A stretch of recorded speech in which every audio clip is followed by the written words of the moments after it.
bagi yang belum hadir mungkin nanti mungkin bisa melihat dari YouTube yang ada. Oke, terima kasih izin share. Saya akan share dari poin yang ada di atas saya. Oke, Mbak Eka, apakah bisa dilihat? Sudah, Ibu. Bisa? Bisa, Bu. Sudah terlihat. Oke, sip. Oke, terima kasih. Ya, terima kasih teman-teman. Selamat siang. Assalamualaikum warahmatullahi wabarakatuh. Salam sejahtera untuk kita semua. Assalamualaikum warahmatullahi wabarakatuh. Saya Kapri Anjaya. Hari ini bangga sekali bisa menjadi host karena ada tamu kebanggaan kita, Bapak Lius, dan juga karena Mbak Dita yang seharusnya berada di sini sedang tidak bisa hari ini karena ada kesibukannya. Oke.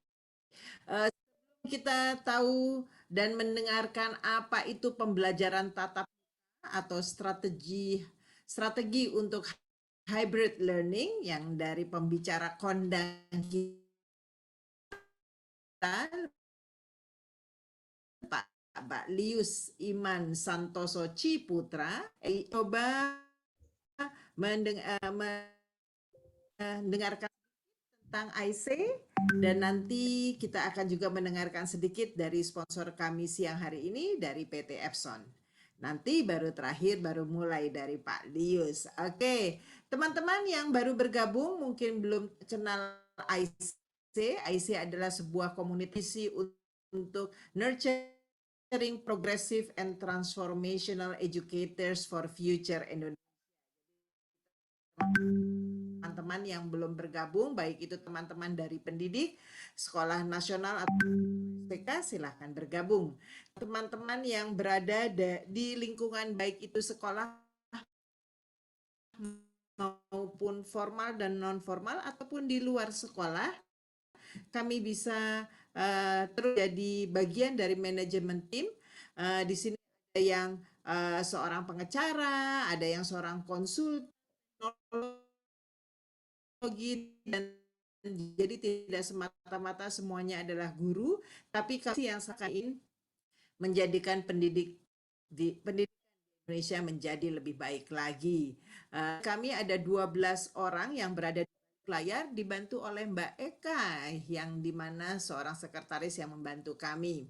Anggota sudah melebihi 9 anggota swasta nasional, private, orang tua, pengamat pendidikan, konsultan pendidikan, bahkan sekarang ini sudah ada dosen. Jadi sangat berbangga sekali karena makin lama anggota kami semakin banyak. Nah, IC ini baru ya, kalau dibilang baru berusia mau 3 tahun karena kami baru berdiri sejak 2019. Nah, ini kami sebuah komunitas yang ingin memperbaiki sistem pendidikan di Indonesia mulai dari masalahannya, yaitu dari seorang pendidik itu sendiri. Lalu kami juga memiliki misi memperkenalkan sistem pendidikan asing, meningkatkan profesionalisme, serta mengembangkan kompetensi pendidik. Jadi IC ini berkenan menjadikan komunitas anggotanya terus maju, terus belajar, menjadi pembelajar seumur hidup. Kalau sudah pintar harus berbagi, menginspirasi, dan menulis untuk meninggalkan warisan ilmunya. Makanya kami memiliki 4 pilar. Nah, pilar ini yang selalu kami junjung tinggi dalam melaksanakan kegiatan yang diadakan IC. Nah, pada hari ini yaitu IC Inspiration, yaitu di mana kami pilar ketiga kami, dan mudah-mudahan dengan keberadaan webinar ini teman-teman atau pendidik di sini bisa terinspirasi sehingga teman-teman bisa lebih mindful. Oke, dalam 4 pilar ini kami terus berkolaborasi dengan berbagai komunitas, PSSDM, dengan komunitas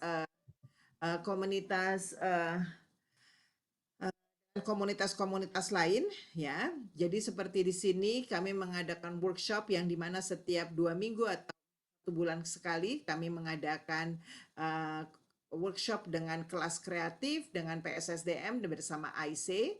Ini adalah webinar yang yang sering kita lakukan adalah memberitahukan kepada teman-teman tentang digital tools atau interaktif menarik di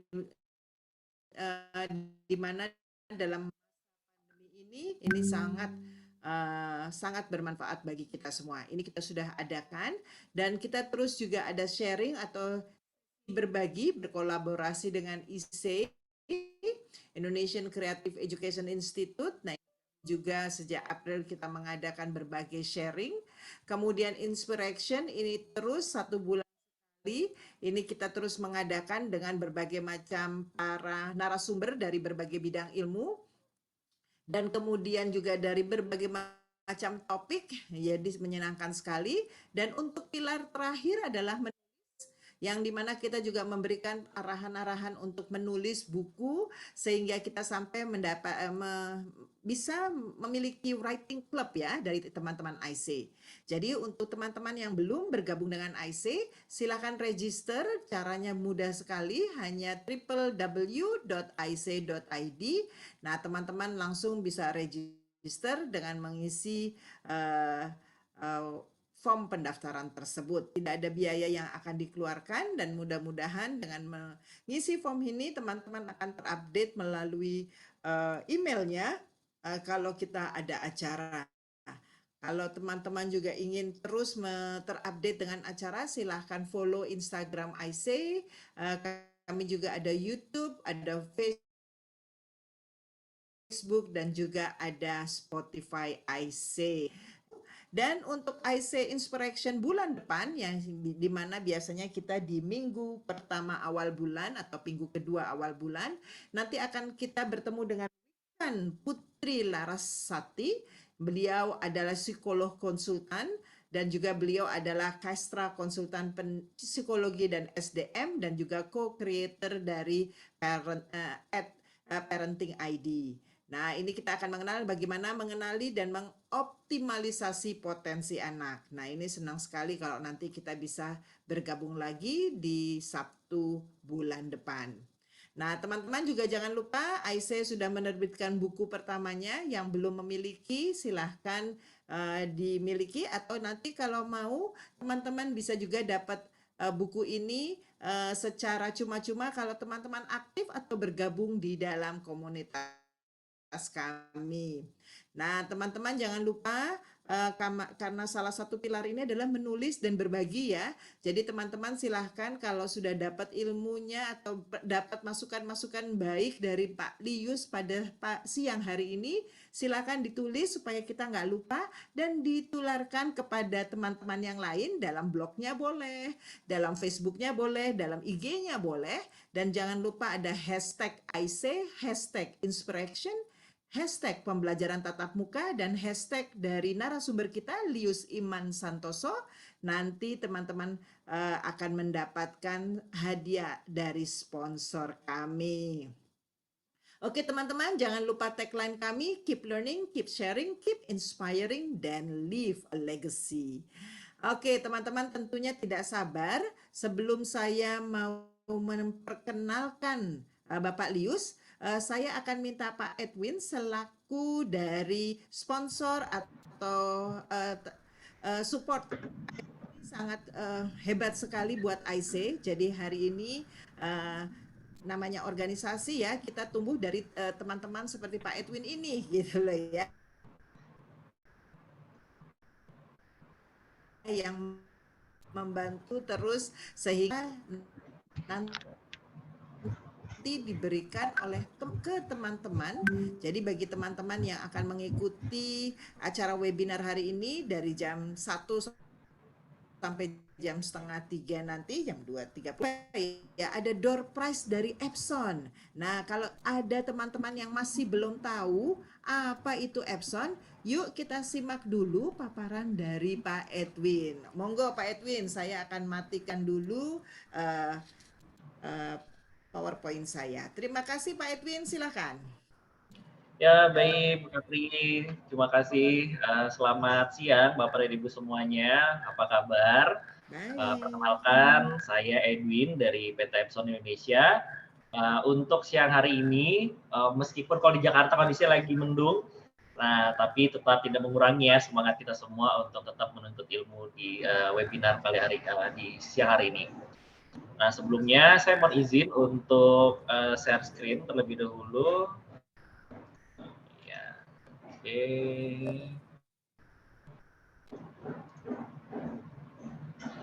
Ya.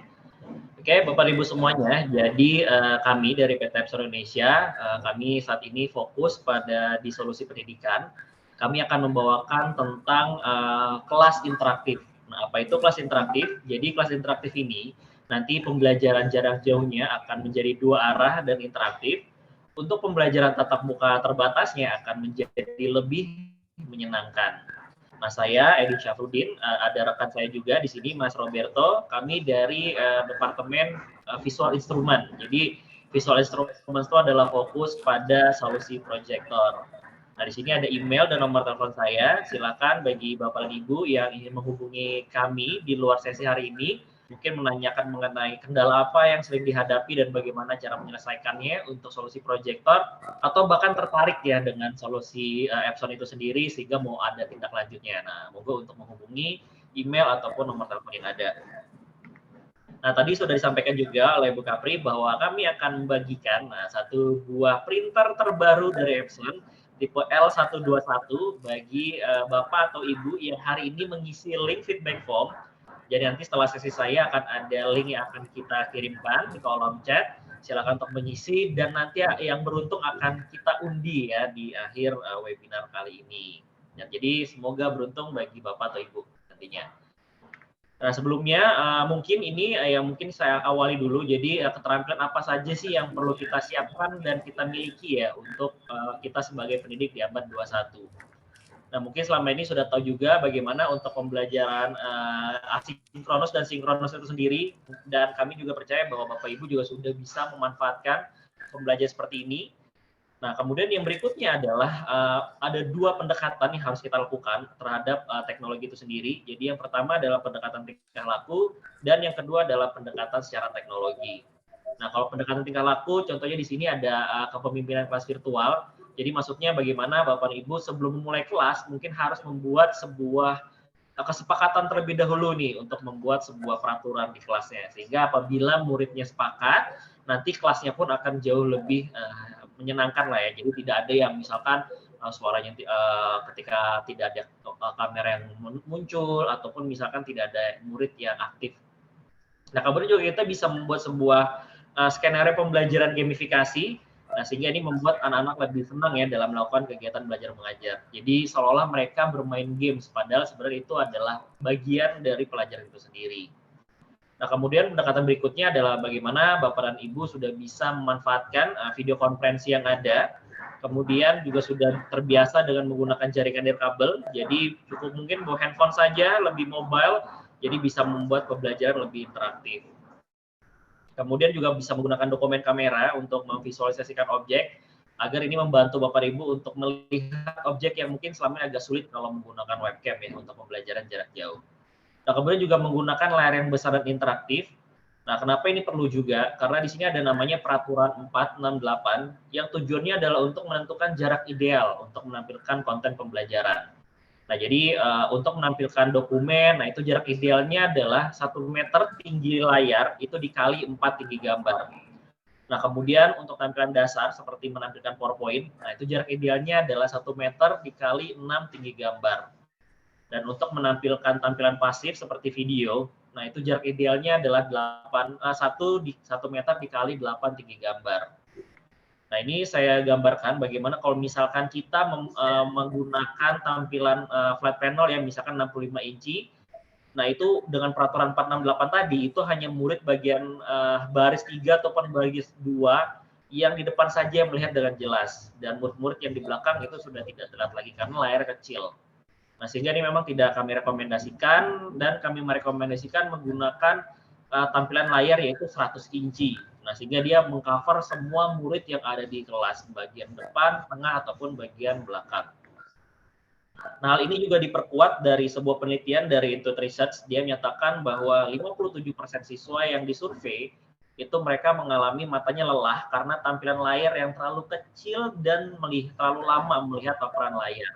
Nah, jadi bisa dilihat kalau misalkan kita pakai TV, itu dia mata kita melihat cahaya secara langsung. Nah, beda kalau kita menggunakan proyektor, dia sifatnya memantulkan cahaya. Jadi memang sangat aman terhadap kegiatan belajar mengajar.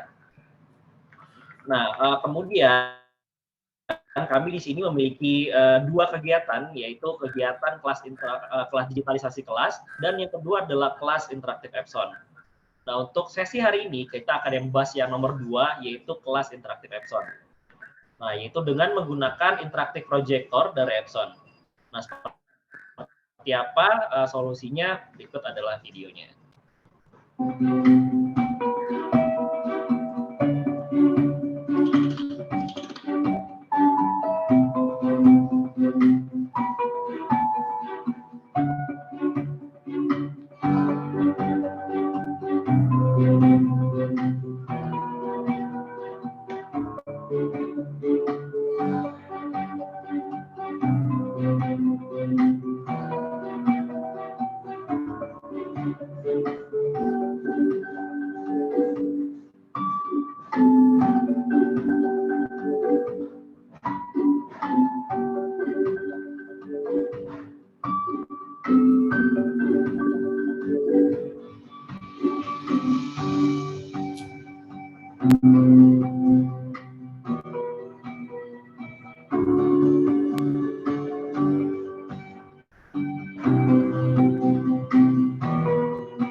Jadi itu Bapak Ibu namanya interaktif projector dari Epson. Jadi bisa dilihat interaktif projector ini mampu menampilkan ukuran layar 100 inci dengan jarak yang dekat. Jadi kurang lebih hanya 43 cm saja dia bisa menampilkan ukuran layar yang luas.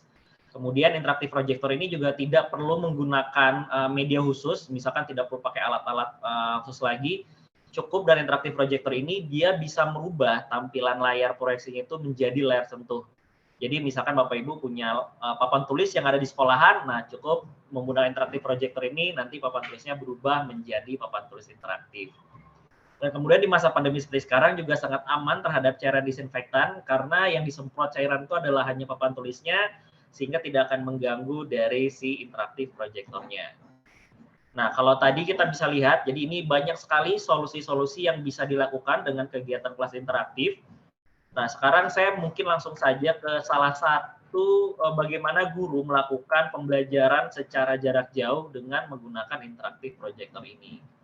Nah, berikut adalah videonya.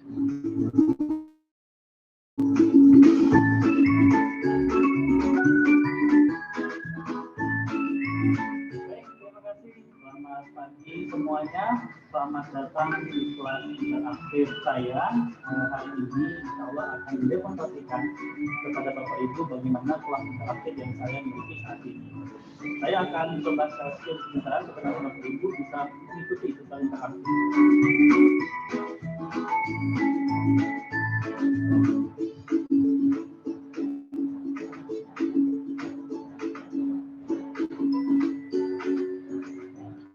Ya, jadi di sini bisa dilihat bagaimana gurunya itu dia menulis seperti biasa di menggunakan interaktif projector. Nah, hasil dari tulisannya itu bisa langsung terlihat di layar murid yang ada di rumah. Nah, sehingga guru seperti nyaman seperti biasa memberikan coretan ataupun memberikan informasi apa-apa dengan layar yang besar.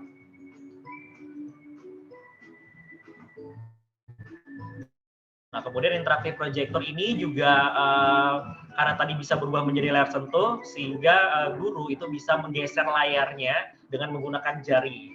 Nah, karena tadi layarnya luas, sehingga akan lebih mudah ya untuk menampilkan materi pembelajarannya.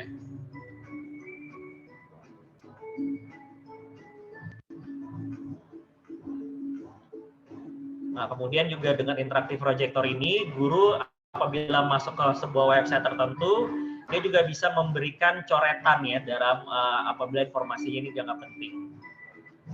Nah, kemudian interaktif projector ini juga banyak sekali pilihan warnanya. Nah, sehingga ini akan guru bisa lebih mudah ya bermain dengan warna untuk menampilkan, menjelaskan ya pembelajarannya secara detail. Dan kemudian interaktif projector Epson juga bisa langsung mencetak hasilnya. Jadi nanti jika terhubung dengan printer yang ada. Nah, itu adalah solusi untuk pembelajaran jarak jauh. Nah, ini saya akan tampilkan juga bagaimana sebuah kelas sekolahan yang dia melakukan pembelajaran tatap muka. Ini dilakukan sebelum masa pandemi dengan menggunakan interaktif projector.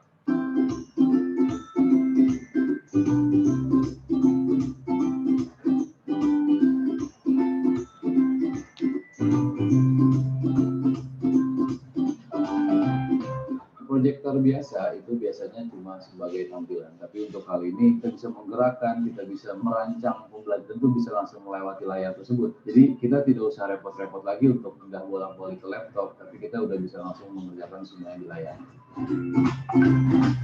Memang anak-anak jadi lebih antusias dan mau mencoba, malah lebih rajin, malah rebutan ya ke depan. Jadi berlomba-lomba mereka ingin mencoba untuk menuliskan balon.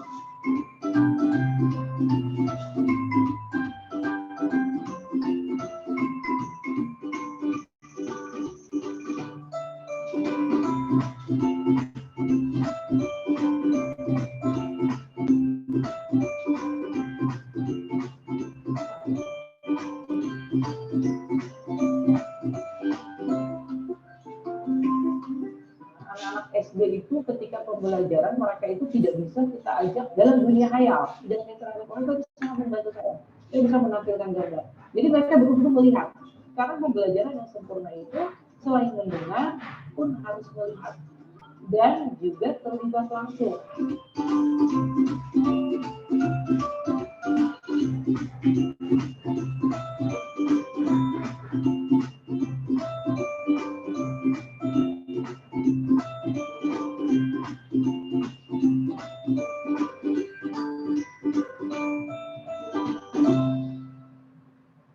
Kurang lebih seperti itu Bapak Ibu. Jadi sangat menyenangkan ya untuk melakukan pembelajaran jarak jauhnya ataupun pembelajaran secara tatap mukanya dengan menggunakan kegiatan kelas interaktif dari Epson.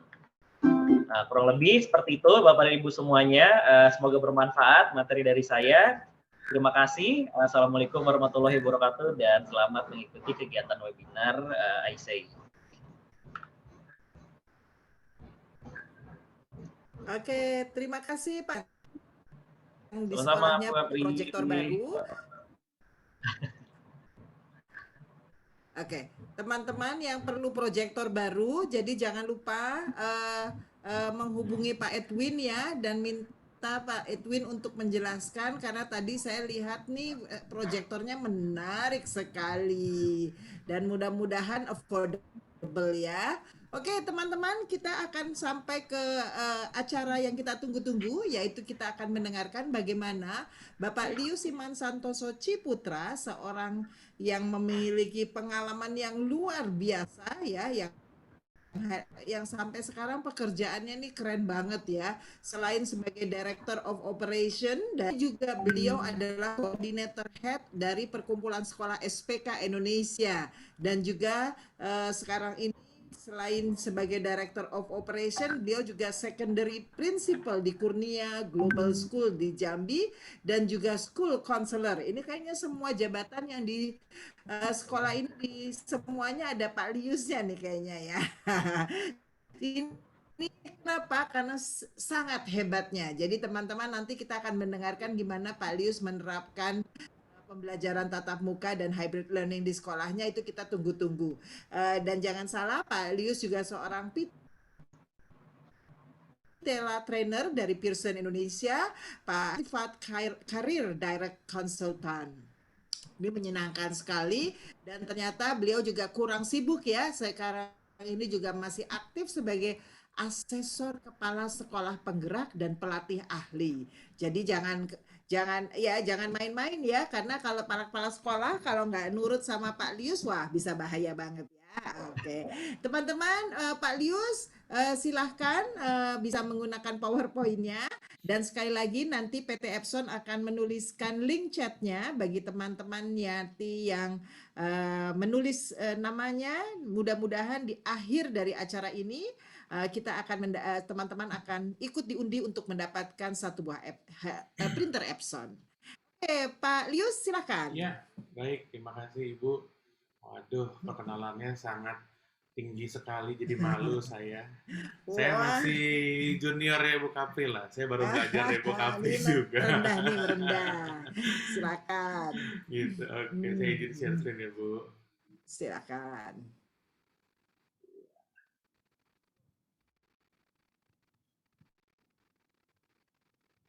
Oke, Bapak Ibu, saya hari ini hanya dimintain sharing. Jadi saya tidak bermaksud untuk melatih Bapak Ibu ataupun menggurui Bapak Ibu karena memang saya sama Bu Kapri kebetulan cukup dekat ya untuk kita sering sharing. Jadi ketika beliau minta sharing, oke lah, saya nggak boleh nolak. Kalau nolak kualat sama orang tua gitu ya. Jadi Bapak Ibu, ya perkenalan Ibu Kapri tadi sudah sangat lebih sekali, padahal saya belum apa-apa. Kenapa saya banyak di segala posisi? Karena kami posisi masih banyak butuh tenaga bantuan gitu ya. Jadi saya ingin melepaskan satu-satu Bu Kapri. Gitu. Oke, jadi kita akan mulai. Waktu saya berapa lama ya Bu Kapri? Takutnya nanti saya kebablasan nih. Oke, nah kita sampai jam 2:30, jadi nanti Oke. kalau kebablasan nggak apa-apa juga. Kalau ada yang masih berminat, kita bisa. Baik, iya deh. Oke, jadi saya akan sharing Siap. sedikit Bu, teman-teman semua. Perkenalkan saya Lius dari Jambi, Dekannya Global School, sekolah kecil di Jambi. Yang nggak bisa dibandingin sekolah-sekolah di Jakarta, tapi kami berusaha dari yang kecil ini bisa memberikan sesuatu dampak yang lumayan lah untuk teman-teman semua. Dan saya rasa di Jakarta juga sudah melaksanakan, tapi saya ingin berbagi saja. Jadi kami memang sudah banyak tatap muka terbatas saat ini karena memang dari Desember tahun lalu kami sudah mengisi survei dari Dinas Pendidikan Kota dan Provinsi untuk kelengkapan fasilitas. Nah, coba bukan itu kita akan bahas beberapa hal terkait hybrid learning dan persiapannya.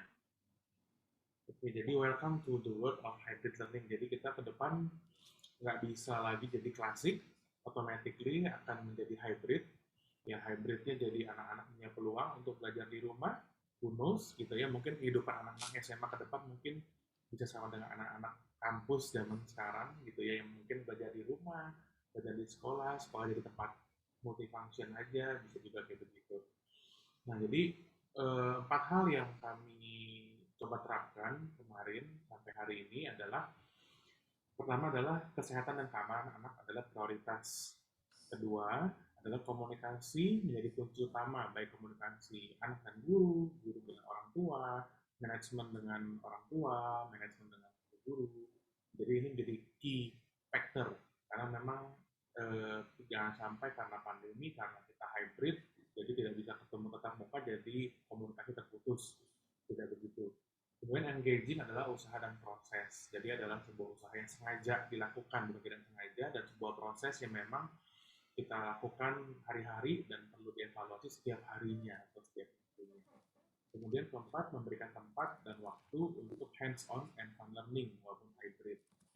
Seperti itu. Ini 4 hal yang saya akan coba sharing hari ini. Nah, untuk kesehatan keamanan, kita ada pertama pengisian survei dari pemerintah setempat dan juga Kemendikbudristek tentang kesehatan pada sekolah. Kemudian kita minta orang tua isi survei untuk kesulitan mengikuti KTMT. Ya, jadi kemudian ketiga kita meminta siswa untuk membawa hasil rapid antigen antibody H-1 setiap 1 kali per bulan, membawa yang terbaru. Dan seluruh guru karyawan kita setiap minggu rapid antigen. Selama 3 minggu kita akan mintanya adalah saliva test. Kita siapkan kitnya, jadi guru-guru kita 50-50% dengan guru-guru untuk biaya kitnya. Tapi minggu keempat kita dari laboratorium kesehatan daerah itu memang full covered by the school untuk antigennya. Kemudian kita juga mewajibkan untuk setiap siswa, khususnya di jenjang TK dan SD yang belum vaksin, untuk menggunakan masker dan face shield sebelum masuk gedung sekolah. Untuk anak SMP SMA, masker minimum. Kalau mau pakai face shield silahkan. Kita juga siapkan tempat cuci tangan dan juga ada box diinfeksi, kita bilang kotak diinfeksi sebelum masuk ke gedung sekolah. Tempat terakhir yang keenam adalah memberi kesempatan untuk berjemur di lapangan sekolah. Jadi kalau kita lihat di sini ada proses memang cukup panjang. Jadi selain kita juga dicek oleh pemerintah kesiapan sekolahnya, mereka minta lihat kita pasang memang jarak, pasang hand sanitizer setiap ruangan, lalu memasang setiap himbauan di setiap ruangan. Jadi diminta untuk melakukan prokes-prokes tersebut. Nah, orang tua kita minta isi survei setiap bulan sekali. Jadi kalau ada orang tua yang memang tadinya awalnya tidak mau untuk join, kalau mau minta join, ya dia harus ambil untuk bawa hasil rapid antigen di pagi hari, seperti itu. Dan kita absensinya pun tidak lagi fingerprint, yang tadinya fingerprint, kita pakai sistem barcode, scan QR barcode, kita kasih anak barcode QR barcode untuk dibawa ke sekolah. Kita siapkan device di sekolah untuk anak-anak scan barcode-nya. Jadi kita tahu bahwa anak ini sudah absen masuk. Dan kita lagi on development, mau ngecek bahwa kedepannya anak yang masuk ini memang anak yang sudah bawa hasil rapid antigen. Kalau ternyata tidak terdaftar isi form, tidak bawa rapid antigen, ya tidak akan termasuk. Kedepannya kita lagi on development mau ke arah sana. Gitu. Nah, mungkin saya setelkan sedikit video prosedur masuk sekolah yang dicontohkan oleh guru-guru.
Raise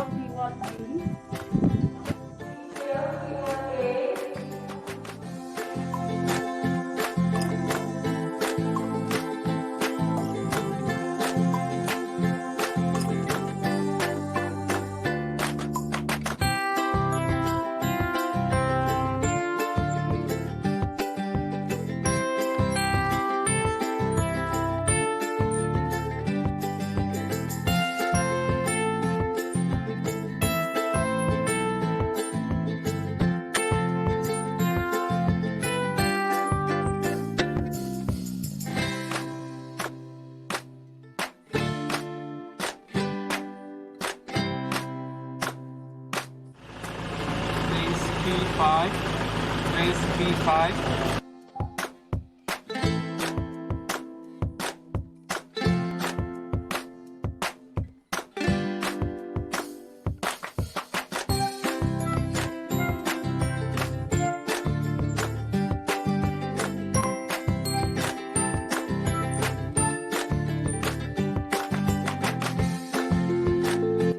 Hiskia Secretary 2.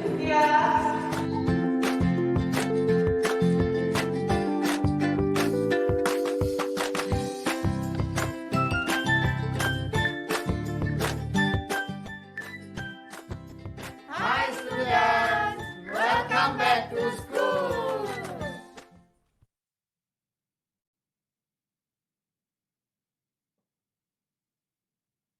Ya, jadi itu prosedur masuk dan pulang dan selama di sekolah memang cukup detail kita buat. Memang ini salah satu video contoh bentuk komunikasi kita ke orang tua dan juga ke masyarakat. Jadi kita selain ada surat, juga kita berikan video ini sehingga orang tua bisa mengetahui apa saja yang boleh dilakukan di sekolah untuk anak-anaknya, juga ada apa juga yang tidak boleh dilakukan. Gitu. Jadi kita akan masuk dalam apa sih hybrid learning di sekolah kita seperti apa. Jadi memang ada yang asinkronus, ada yang sinkronus. Jadi sinkronus yang teacher yang gurunya yang memimpin, asinkronus yang memang anak mandiri mengerjakan tugas. Nah, kita ada sistem group arrangement, jadi kita akan bagi dalam dalam 2 kelompok. Jadi misalnya kelompok dalam minggu pertama itu grup 1 akan masuk Senin, Rabu, Jumat, dan grup 2 di hari Minggu pertama akan masuk Selasa, Kamis, dan akan diputar pada minggu berikutnya dan kemudiannya. Sehingga tidak dempet-dempetan, karena memang kan ketentuan pemerintah kita maksimum 50% dari kapasitas. Jadi kita bagi, kebetulan ruangannya tidak cukup, ya jadi kita dan kita hanya boleh melakukan sesi pagi. Ya, boleh ada sesi siang, sesi kedua tidak boleh, cuma 1 sesi 1 hari. Jadi kita lakukan seperti ini sehingga anak-anak yang mau masuk bisa. Dan ini kita lakukan untuk setiap jenjang dari TK sampai jenjang SMA. Gitu. Nah, jadi selain kegiatannya di sekolah, nah kita harus, tadi saya bilang, kita harus engaging. Jadi kita ada kegiatan yang online di rumah seperti ini, upacara bendera, dan mereka diminta anak-anak untuk mengerjakan proyek yang hands-on juga, nah kayak Toa Merdeka gitu ya. Ada upacara bendera juga di sana. Jadi mereka tetap walaupun lagi pandemi tetap harus mengikuti kegiatan-kegiatan ini. Ya ini anak-anak TK ada mengikuti ini anak TK. Saya kebetulan ya mengikuti perumusan naskah proklamasi gitu di guru-gurunya. Lalu ini ada yang namanya lagi bulan bahasa. Ini bawa bawang merah. Ya anaknya ini saya, ini anak saya. Jadi kita kayak kostum party gitu di sekolah. Nah ini istri saya. Nah ini dia dan teman-temannya. Jadi ada kegiatan di sekolah tapi outdoor, tidak indoor. At least mereka ketemu teman-temannya karena mereka kangen banget ketemu teman-temannya sebenarnya untuk sekolah, untuk main bareng, cuma nggak ada waktu untuk bermain. Jadi kita sediakan waktu dan kita ada acara outdoor, ini benar outdoor. Kita susun bangku di luar, kegiatannya misalnya melihat cerita bawang putih, ada juga Robin Hood. Gitu. Ini di SD kebetulan ya. Nah di TK kita ada virtual field trip.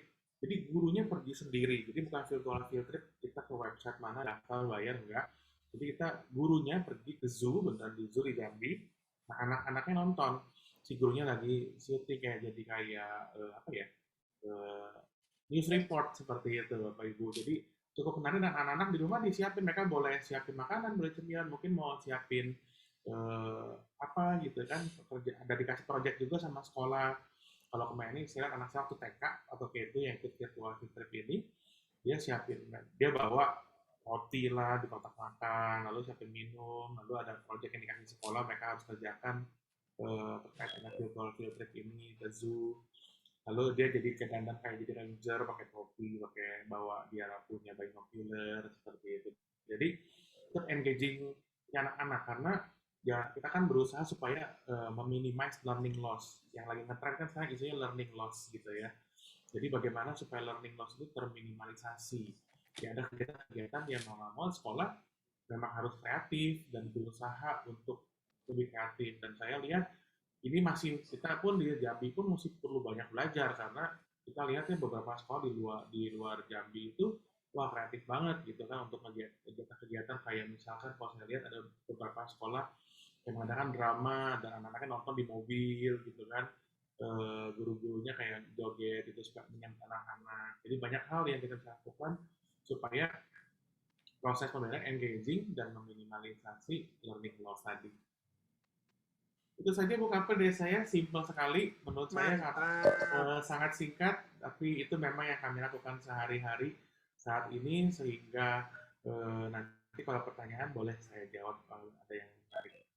Oke, terima kasih Pak Lius. Aduh, Terima kasih Bu. ya melihat pertama melihat suasana sekolah di Jambi, yang kedua simulasi dari teman-teman para guru ya yang untuk mensimulasikan menjadi pura-pura menjadi murid gitu loh ya. Ya betul. Sekali itu ada cross sama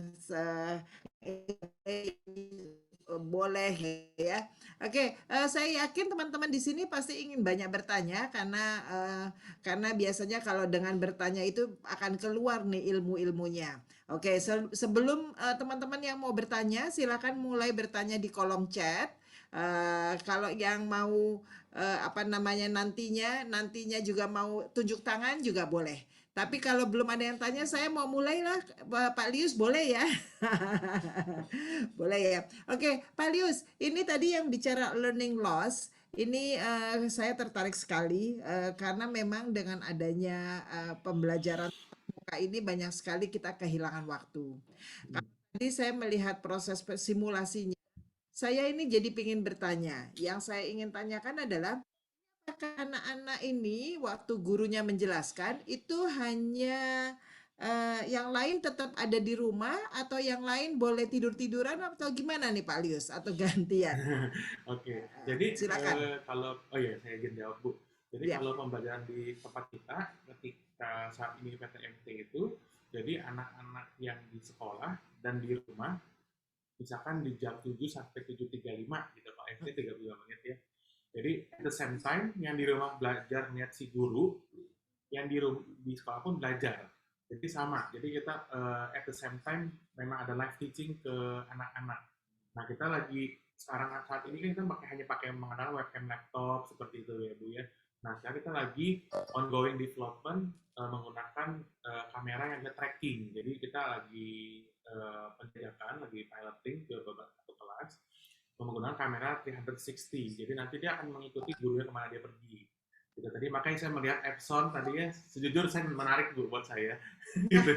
Berhasil nih Pak Edwin ya, nanti Pak Edwin di follow up ya, Pak Lius. Gitu. Langsung saya Iya, set Bu. langsung saya set ke Pak Edwin tadi. Gitu. Jadi memang kita berusaha supaya anak-anak bisa tetap melihat gurunya walaupun gurunya berjalan. Karena kan kalau di laptop aja kan gurunya hanya bisa duduk Bu. Jadi tidak ada interaktif, nggak bisa goyang sana goyang sini. Yang di sekolah tidak menarik. Untuk yang di rumah mungkin masih bisa berfungsi dengan baik, efektif. Tapi kalau yang di sekolah ya dia bosan gurunya duduk aja gitu. Tapi memang kita ketika berjalan tetap jaga jarak karena sempat waktu awal-awal PPKM level 3 gitu atau 4 kita memang guru nggak diizinkan untuk berjalan di jalan kelas karena kan jadi jaraknya di bawah 1,5 meter gitu antar guru dan anak. Jadi kalau sekarang udah agak longgar, jadi kita mulai mau berjalan-jalan lah Bu. Jadi makanya sebelum kita jalan-jalan kita coba ongoing project ke kamera 360 yang ke tracking bisa dia lihat gurunya kemana supaya siswa gurunya pun lebih keluasan nulis ke whiteboard gitu tadi kan. Gitu sih Bu. Oke, good. Jadi kita dapat input ya. Jadi kalau mungkin nanti teman-teman yang mau mengadakan tatap muka itu pembelian kamera yang 300 degrees itu mungkin bisa dipertimbangkan gitu ya Pak Lius ya. Betul, Bu. Pak Lius, ini juga saya sebelum ada yang tanya yang lain nih, Bu Kapri ini banyak nanya rupanya ya. Sebelum yang lain bertanya, soalnya mungkin yang lain masih malu-malu, jadi saya masih belum lihat chatnya ini. Saya juga ingin mengingatkan teman-teman kalau mau mendapatkan Epson, nanti silahkan nanti menuliskan registrasi ya di dalam chatnya.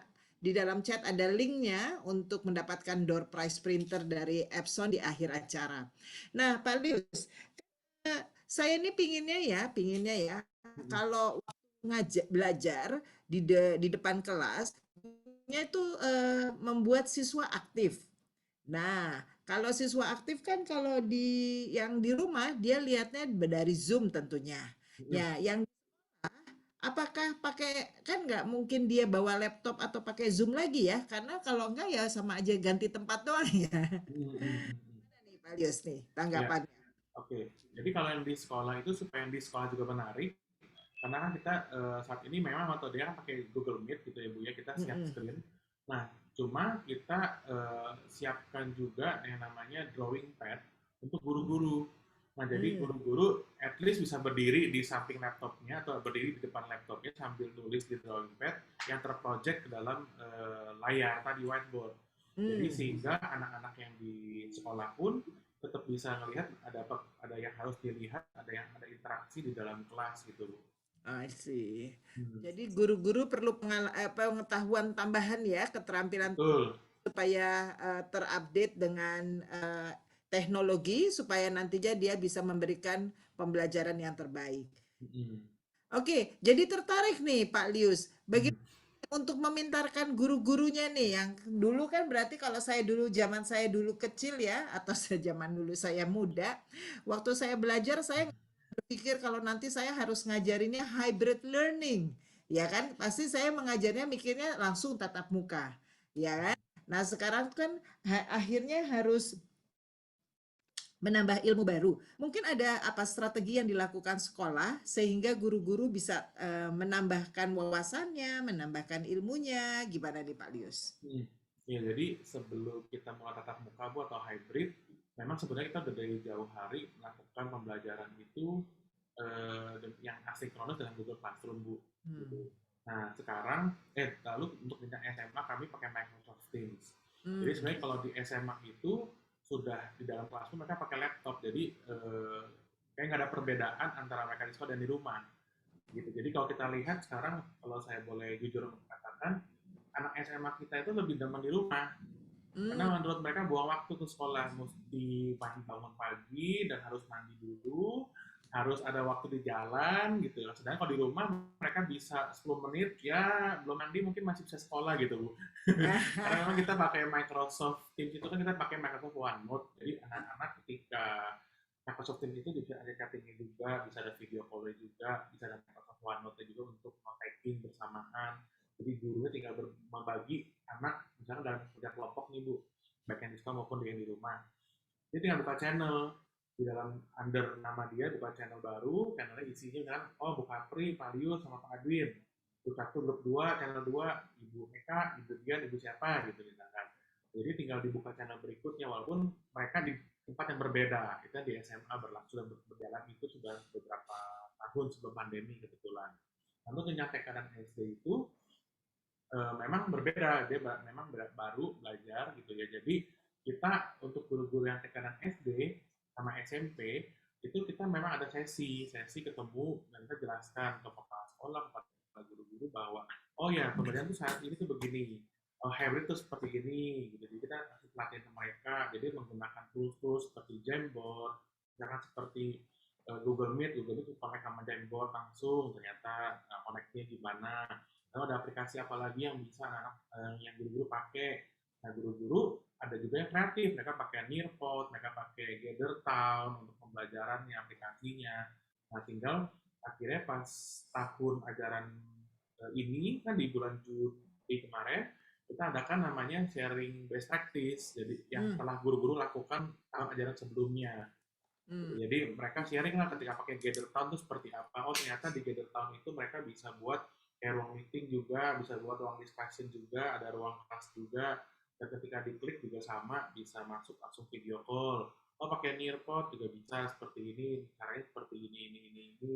Nah, jadi dengan sharing best practice ini, ya mulai bisa berjalan sih Bu, memang belum 100%. Tapi guru-guru mulai catch up untuk mereka ya, untuk engaging, dan kita juga provide, dari sekolah juga provide misalkan material yang mereka harus anak-anak mesti ambil di sekolah, orang tuanya kerjakan di rumah bersama dengan anak-anak di sekolah gitu. Jadi ada project bersama project yang mereka bisa kerjakan bersama-sama, baik yang di rumah maupun yang di sekolah. Oke, keren banget berarti ya. Itu juga buat ide-ide bagi teman-teman yang memiliki sekolah. Jadi mungkin ada professional development yang diadakan oleh sekolah, yang dimana mungkin seminggu sekali ada sharing best practice dari apa yang telah dilakukan oleh guru-gurunya, terutama dengan pemakaian digital tools atau teknologi-teknologi terbaru. Karena mungkin yang satu belum pernah pakai Nearpod, yang satu sudah pakai Padlet. Nah, nanti kalau waktu mereka sharing, itu mereka akan menjadi tambah pintar. Wah, luar biasa sekali idenya nih Pak Lius. Oke, ini ada pertanyaan yang cukup menarik nih Pak Lius dari Ibu Eis Tresna.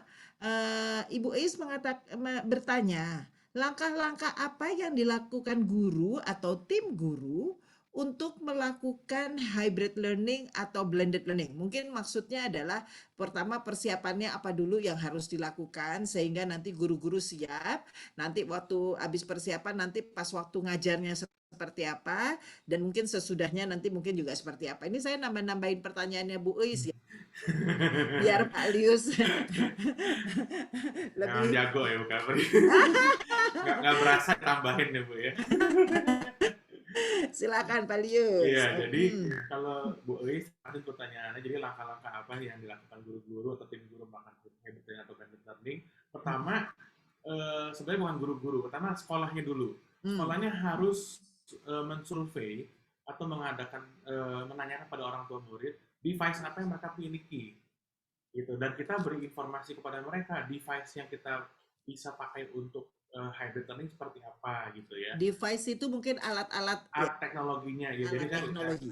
apakah pakai smartphone atau pakai tablet, iPad, laptop atau pakai apa gitu. Jadi nanti itu disurvei, kemudian apakah mereka punya kuota sendiri di rumah atau tidak, atau pakai wifi apa gitu. Jadi nanti kita survei di sana. Nah setelah survei kita baru putuskan mau pakai metode apa gitu.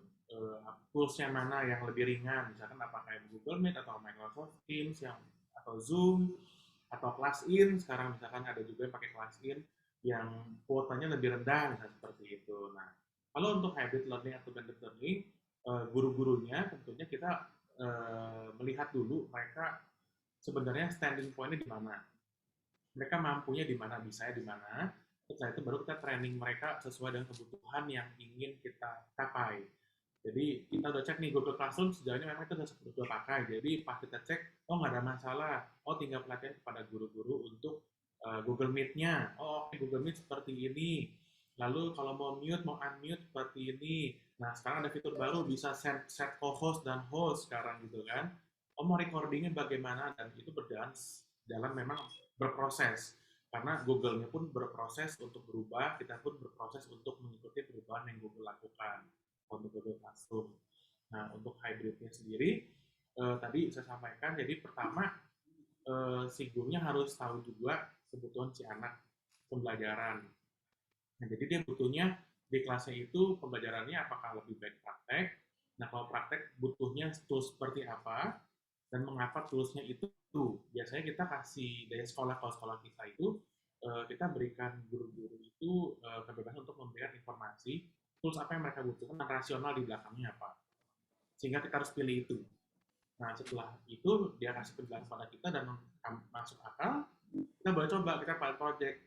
Oh satu barang dulu nih kita bikin. Misalkan contohnya tadi kita mau pakai drawing pad, dulu kita nggak pakai drawing pad, tapi kita pakai drawing pad gitu. Kita jadi tes tuh 1 biji drawing pad yang ukuran sekian, cukup nggak?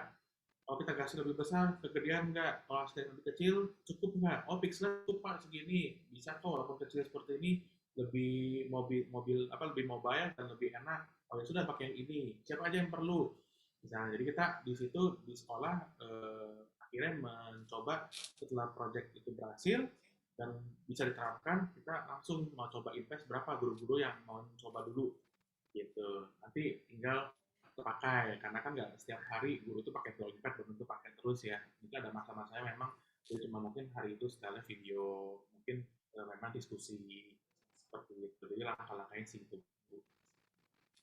Mantap. Oke, terima kasih Pak Lius. Moga-moga Bu Is mendengarkan ya. Jadi intinya adalah tidak hanya gurunya yang harus mulai dulu, tapi juga mulai dari sekolah.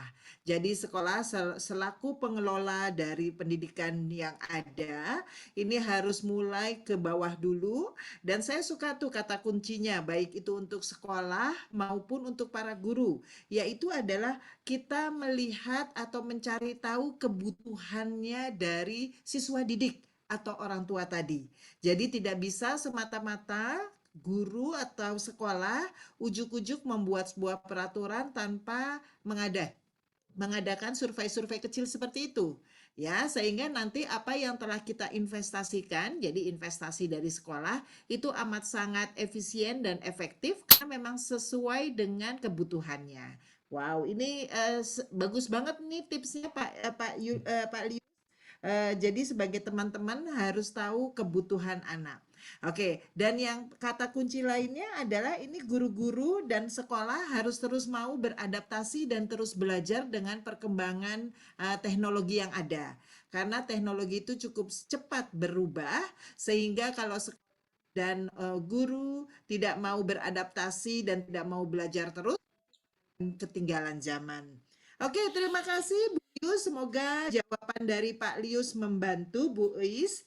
Oke, nah ini ada lagi pertanyaan Pak Lius dari Ibu Leni dari Jakarta. Ya, ini Bu Leni sengaja nih bicara dari Jakarta. Padahal yang hadir Pak Lius, ini saya sudah melihat beberapa teman saya dari Purwokerto ada,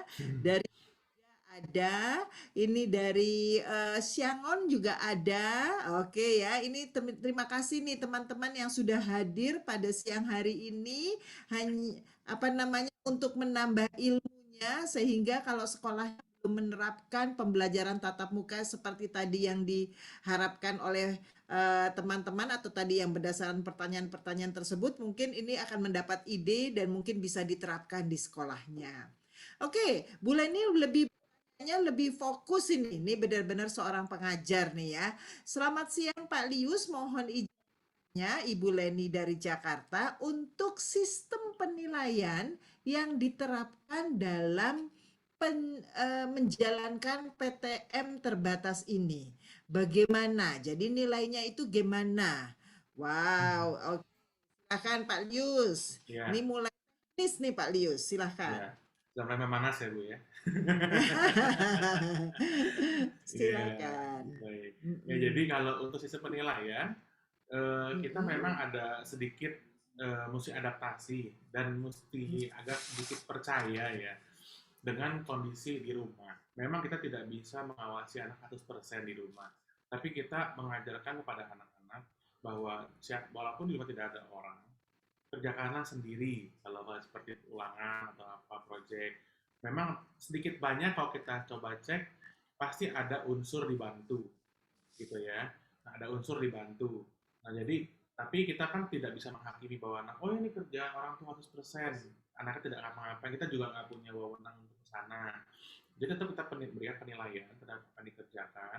Nah, untuk tools ya penilaian kita pakai untuk seperti ulangan-ulangan, nah kita memang menggunakan kayak add-on dari Google, untuk Google sendiri, Google Form. Jadi add-on-nya itu dia ada kayak timer, ada juga yang bisa untuk mengetahui si anak ini fokus tidak fokus dalam mengerjakan ulangan tersebut.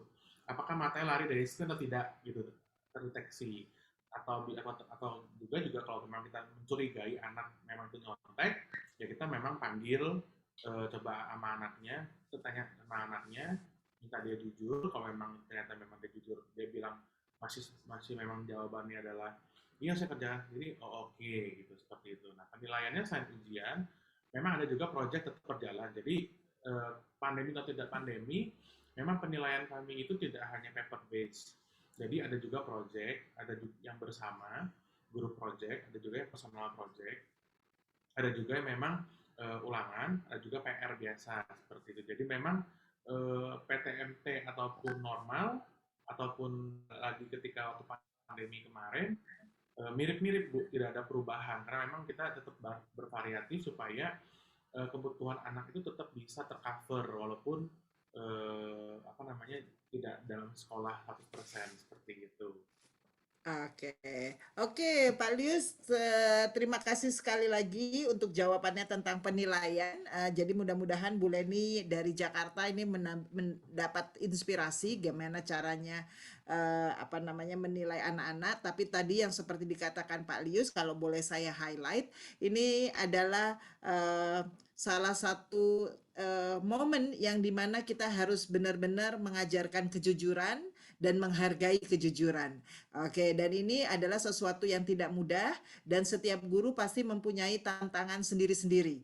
Oke, tantangan sendiri-sendiri ini bagaimana caranya menyikapi, yaitu mulai apa ya, banyak ini mungkin ya, banyak memperhatikan. Jadi kalau tadi ya Pak Lius bilang ini anaknya benar-benar fokus atau enggak, benar-benar apa namanya jujur atau tidak, itu bagaimana kita mengamati dari observasi dari ke hari. Dan saya yakin dengan berbagai observasi yang kita lakukan itu biasanya kita akan jadi lebih mudah dan tahu kapan anak-anak jujur dan kapan anak-anak tidak jujur.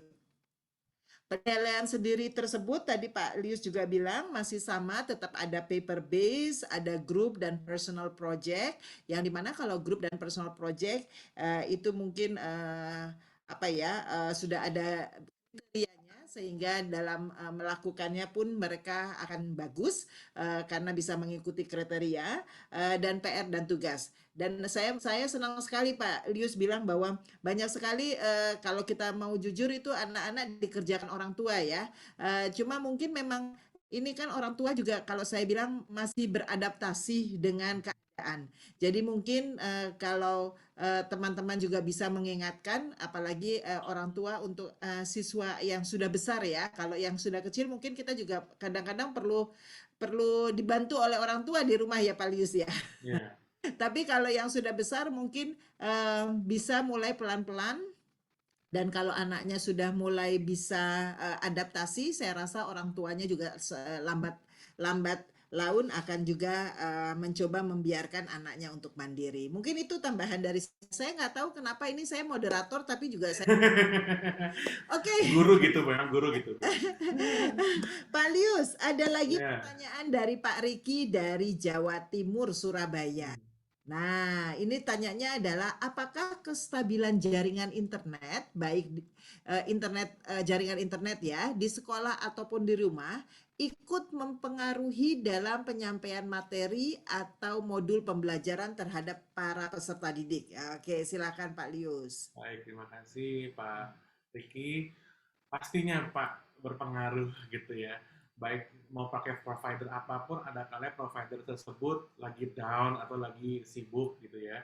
Nah, cuma memang berbedanya adalah kalau kita sudah siapkan materinya itu dan kita sudah upload ke dalam Google Classroom ataupun platform apapun, at least mereka juga bisa melihat di sana materi yang disampaikan. Itu pertama. Kedua, juga masalah recording. Kita juga ada recording yang bisa kita guru akses. Jadi nanti kalau ada yang memang request recording secara personal, kita melihat kebutuhannya juga, kita bisa kasih izin untuk kemudian melihat dengan ketentuan-ketentuan yang memang kita sudah terapkan.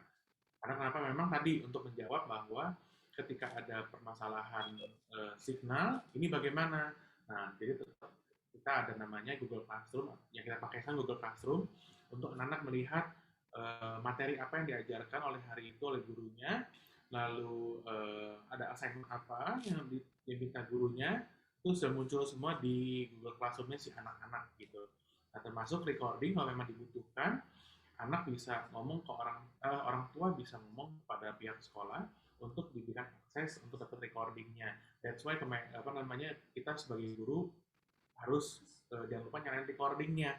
Jadi tiba-tiba misalkan oh ya butuh ya kita bisa lakukan itu. Nah cuma so far memang kalau di sekolah kalau ada memang problem recording nanti misalkan tiba-tiba yang di sekolah yang masalah dia akan mati recordingnya nanti ketika guru join yang mesti recording ulang lagi nyalain lagi jadi berlanjut recordingnya seperti itu. Oke. Itu aja Pak Heru. Oke, jadi intinya setiap guru mungkin harus punya plan A dan plan B ya Pak ya. Ya, tapi sebaiknya apapun yang kita mau sharing ke anak-anak sudah ada di laptop kita ataupun di Google Form yang kita miliki atau di LMS yang kita miliki. Oke, dan Pak Riki belum puas nih Pak Lius, tanyanya tambahin lagi nih. Apa dampak positif atau kalau ada apa dampak negatifnya dari hybrid learning bagi guru dan murid Pak Lius nih? Oke, nah ini menarik ya. Karena Mm-mm. beda-beda orang beda perspektif gitu ya mengenai Betul. positif dan negatif masalah hybrid learning. Ada yang bilang sangat positif, ada yang juga negatif gitu ya. Nah, saya ambil tengah-tengah deh, garis normalnya saja, distribusi normal gitu ya. Oke. Nah, jadi kalau dibilang positif, ada positifnya. Jadi kita bisa melihat orang tua yang memang ada waktu untuk anak jadi lebih banyak. Itu pertama positifnya. Jadi mungkin orang tuanya yang sebenarnya tidak bekerja juga, yang mengurus rumah tangga bisa nambah mengetahui pembelajaran anak sampai di mana. Yang tadinya mungkin bingung anak belajar apa di sekolah. Itu untuk orang tua. Untuk gurunya, dampak positifnya sudah pasti. Dia sudah belajar sesuatu yang baru, materi yang baru yang dulu mungkin nggak pernah terpikirkan. Dulu nggak pernah deh kita kepikiran mau pakai Zoom. Zoom itu barang mewah, Cisco Webex itu barang mewah gitu ya. Kita harus bayar dan jarang sekolah mau untuk invest ke sana. Nah kalau sekarang kita mah bisa invest tinggal bayar 15.000 bisa jadi Telkomsel bisa untuk Zoom juga kok 300 orang sebenarnya gitu cukup murah itu positifnya untuk guru. Untuk negatifnya buat guru memang perlu penyesuaian gitu ya. Saya tidak bilang usia gitu karena kenapa? Kalau bilang usia cukup nggak fair karena almarhum mama saya waktu usia sudah 70 tahun tetap bisa kok nge-zoom gitu loh, tetap bisa kok share screen gitu. Jadi saya rasa bukan masalah usia, masalah mau adaptasi atau tidak yang tadi Ibu Kapri sampaikan. Kalau memang mau adaptasi, ya berarti skillnya nambah selain wawasan dia nambah tentang hybrid learning, dia punya karakter pun juga terasah, itu dampak positifnya. Negatifnya apa? Buat guru-guru, saya rasa kalau hybrid learning negatifnya hampir tidak ada buat guru-guru yang menurut saya karena tidak ada ruginya kok mempelajari hal yang baru gitu ya tidak dirugikan kok maksudnya untuk belajar tentang yang baru. Nah kalau untuk murid-murid memang untuk murid-murid yang TK dan SD khususnya lower prime itu agak sulit apalagi kalau gurunya biasa di sekolah kan lompat-lompat lari-lari sekarang hanya dibatasi oleh layar gitu ya terbatas sekali gitu jadi memang makanya di bidang TK itu memang harus lebih berjuang bagaimana supaya anak-anak engage. Karena kan kalau biasa di sekolah kan denger lagu di sekolahnya udah masuk gedung sekolah udah bunyi lagu anak-anak gitu kan. Masuk ke kelas nyanyi-nyanyi lagi rame-rame. Nah, kalau udah ketemu teman-teman dan memang anak-anak itu kan TK itu memang orang tua alasannya kan masukin anak kan untuk sosialisasi kalau TK gitu ya. Nah ini jadi nggak bisa sosialisasinya cuma bisa virtual, jarang ketemu. That's why ketika kita bikin acara language week atau bulan bahasa kemarin itu, rame yang TK. Kenapa? Pengen ketemu temennya semua gitu. Jadi, nah untuk muridnya ya memang kesulitan untuk yang lower prime dan di bawah. Tapi kalau guru-gurunya ada sedikit demi sedikit usaha, saya yakin ada kok dampak positifnya juga untuk murid-murid ketika hybrid learning ini. Jadi at least mereka bisa belajar teknologi dari dini. Contoh saya ambil contoh anak saya aja. Anak saya itu kan saya tidak kasih handphone. Ya, untuk anak seusia dia punya teman-temannya punya handphone sendiri, bisa WhatsApp sendiri. Saya tidak kasih dia untuk handphone untuk WhatsApp ini itu dengan alasan takut kebablasan, takut ngomongnya apa yang di chattingnya nggak ini gitu kan, takut ini takut itu gitu kan. Orang tua ada catatan sendiri gitu kan untuk ketika didik anak masih kecil, oh ya supaya tidak terkontaminasi lah oleh lingkungan luar gitu. Tapi akhirnya karena hybrid learning ini, ya mau nggak mau, karena kita kerja semua gitu ya, kebetulan saya bekerja, istri bekerja, jadi saya harus tinggalkan iPad di rumah. Saya tinggalkan iPad di rumah, saya ajarin dia 1 kali, 2 kali, oh ya mau ke Google Classroom ini, klik yang ini, mau Gmeet yang ini, mau Unmute yang ini, mau Mute yang ini. Ya sebentar aja. Ternyata dia sudah bisa dengan cepat dan sekarang dia bisa ganti-ganti background. Gitu ya. Ya menurut saya itu sebuah hal positif karena nambah kreatif walaupun cuma ganti background, ganti-ganti virtual background, dia capture gurunya lagi ngajar. Akhirnya saya tahu kalau gurunya ngajarnya membosankan atau tidak, gitu kan. Saya mengetahui, dia lapor, oh gurunya di kelas itu kalau ngajar kayak gini-gini, misalkan. Oh ngajarnya enak atau nggak enak, enaknya gini, nggak enaknya gini. Jadi saya jadi tahu akhirnya, oh iya ya, ternyata anak saya ternyata bisa mengikuti di dalam kelas walaupun hanya lewat layar, dan dia ada skill-skill yang saya cuma ajarkan sekali, dia bisa ternyata. Jadi pada dasarnya anak itu semua bisa, tidak ada anak yang bodoh, betul. Kenapa ya? Memang dia bisa dengan keunikan masing-masing. Jadi akhirnya kita tahu gitu. Itu Bu. Oke, asik banget ya. Jadi intinya kalau saya boleh mengambil mengambil sarinya, intisarinya berarti metode apakah banyak positif dan negatifnya, itu banyak positifnya sepertinya ya. Terutama untuk, jadi kalau kita bicara untuk siswa, mungkin kalau kita bicara kalau anak-anak yang lower primary atau primary lower primary juga, itu mungkin teman-teman juga harus ingat bahwa mereka mungkin lebih banyak dari kemampuan atau keterampilan psikomotor dan afektifnya dibandingkan knowledge-nya. Oke, jadi karena itu mungkin kalau hybrid learning itu akan sangat tidak ideal gitu loh ya, dibandingkan oleh kalau misalnya secondary yang tadi Pak Lius bilang. Kalau secondary itu udah lebih mantap dengan hybrid learning karena juga mereka mungkin kita juga lebih banyak transfer of knowledge-nya dibanding afektif atau psikomotornya. Nah, ini yang membuat hybrid learning mungkin banyak positif dan negatifnya tergantung dari perspektif yang mana kita mau lihat. Tapi kalau kita orangnya positif ya Pak, selalu sesuatu itu harus lebih positif. Jadi pasti kita akan bisa mengambil manfaatnya dan hidup kita akan menjadi lebih happy lagi. Mantap. Betul ya. Oke, jadi mudah-mudahan Pak Riki semua terjawab.